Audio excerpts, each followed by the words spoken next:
Just like that, we're at Markus Jayne's place. Everything that I've looked at so far just blows my mind, and we're only in the hatchling room.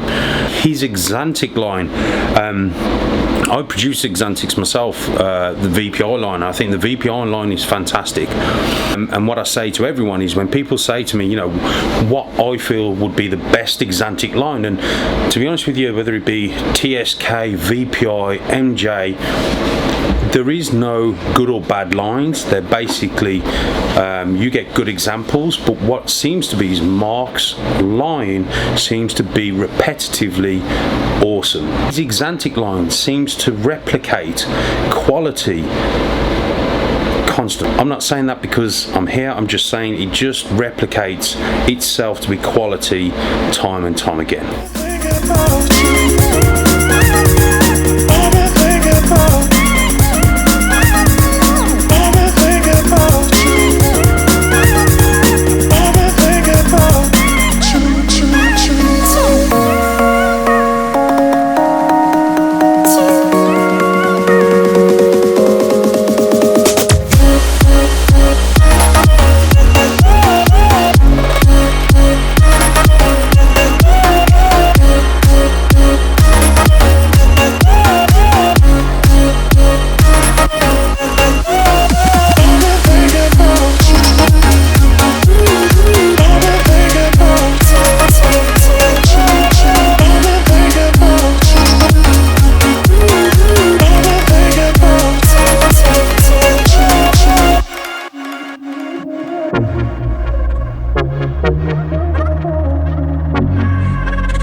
Okay, I'm very fortunate to have the one and only, the Grandmaster Mark Mendek of Markus Jayne talk to us about his MJ line, or the Markus Jayne line of Exantic. So Mark, if you want to take us away from the beginning. Well, it was an accident. I'll say that right from the beginning. It was one of the best surprises, you know, when you've been, I guess I'd been breeding, it was 2008. I had my first clutches in 2002. And you know, you constantly hear about people saying, oh, I hatched out a surprise this or a surprise that, because back then there weren't that many genes and there were some surprises, and I was like, when am I going to get a surprise? Lo and behold, you know, one day I went down my incubator and sticking out of the clutch was a black and silver head, and I'm like, what? And then later on out crawled a piebald, which was the very first lightning pied, and I called it lightning pied because I got two in one clutch, and it was, you know, lightning never hits the same place twice. Well, it did, so I called it lightning pied, and of course the black and white and whatever. So yeah, it was a big surprise. At first I thought it came from some het females that I bought off of a guy, and then when I bred them back I didn't produce any, and then I realized it originated from the very first piebald that I purchased. that came from a piebald that was purchased from Pete Call. So Pete Call had the gene floating around. So basically he ended up buying a normal female from Africa, importing it, and it was het for axanthic. Wow. He did eventually produce some lightning pieds, but it was many, many years later, and it's the same line as mine. Wow.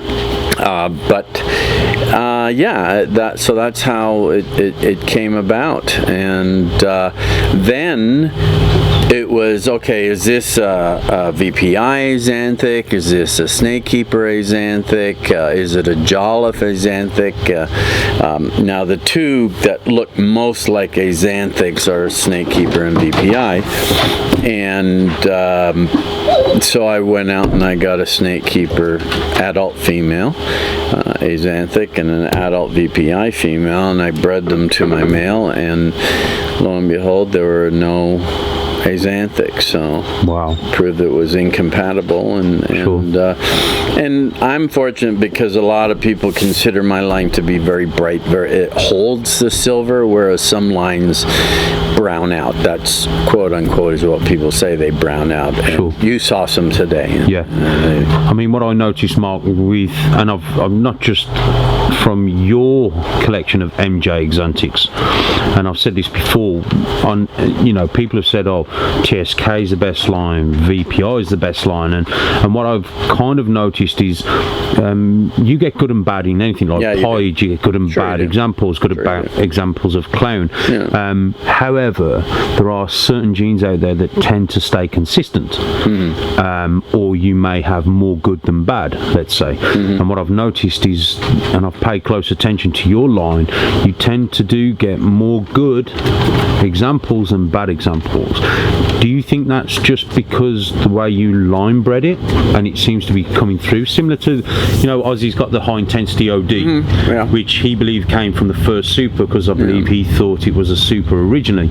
As it turns out, it was actually high intensity. Yes. So do you think it's because you kept with the quality aspect? See, I didn't have that luxury. I didn't have enough of them to choose from. What had happened was, when I produced the first male and I realized the source, which was that piebald, well, I had been holding back a bunch of piebald females that were related to that original male, and they were all ready to breed at this point. So what I did notice is that a lot of the piebald head axanthics looked like piebald axanthics. They lost their brown and they went more silver. So I didn't have the luxury to go, oh, wow, that's a better one and that's a better one. That's what I was like, well, that's a possible het and that's a possible het, and that, I'm just going to breed them to prove them out, and you know, that's what I got.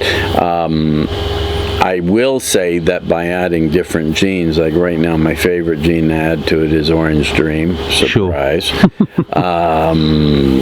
But it really crisps it up and makes it that much more vibrant. And just the Orange Dream, I can imagine what a super Orange Dream lightning pied is going to look like. It'll be pretty exciting. Produced a GHI axanthic. I've produced a pastel lightning pied as well. And I've got Orange Dream in it, but now I'm going for Leopard, and basically I want to produce, clown axanthics.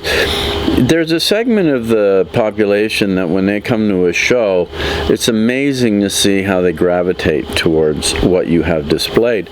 And I can say without question that the number one snake that people gravitate towards is the lightning pipe. Yeah. Bam, every time. And, you know, that opinion is more important to me than my opinion. Yeah. I can really like something, but if I see people go absolutely nuts for something, I know I'm on something good, and that put a lot of value in that. So, you know, I'm doing Desert Ghost axanthic, and I'm not necessarily looking to do everything piebald axanthic. Yeah. I just want the axanthic. That to me is what's more powerful a gene because it can change the whole look of the snake, and as opposed to sections of the snake, right? What I'm more interested in is showing the whole snake. Yeah. As an axanthic version of itself, a black and white version of itself, and you know, you see people going, like I said today, some people go to the light side, some people go to the dark side. Oh yeah. And I like both. I mean, I'm a bright orange kind of guy, but when you see that black, it's like photography. You know, some photos are absolutely spectacular with their vibrance and color, but then you see a black and white, and you're like, wow, it's a whole other thing.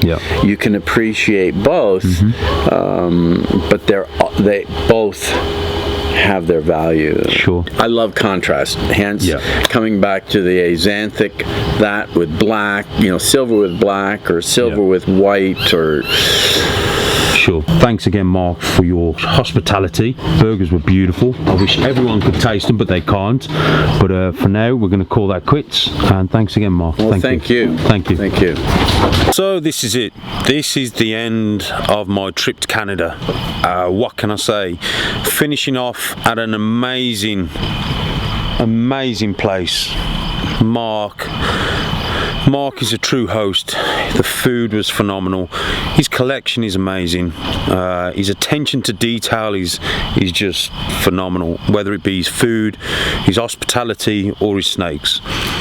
The one thing I've learned very quick, is that it doesn't matter where you are in life, it doesn't matter how many sticks you've been beaten with, how much crap life's thrown at you.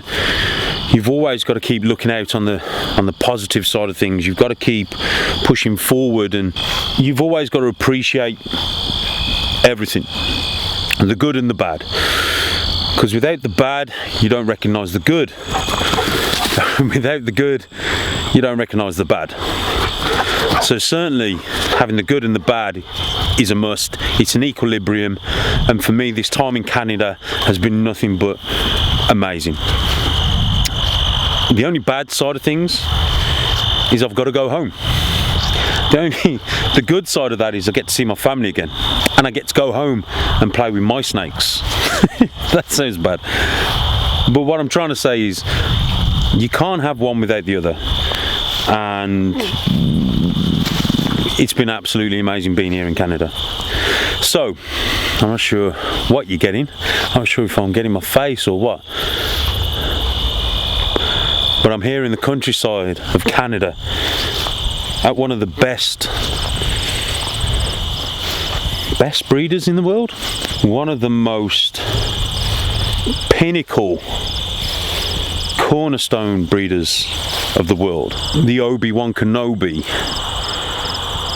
of the ball python breeding hobby.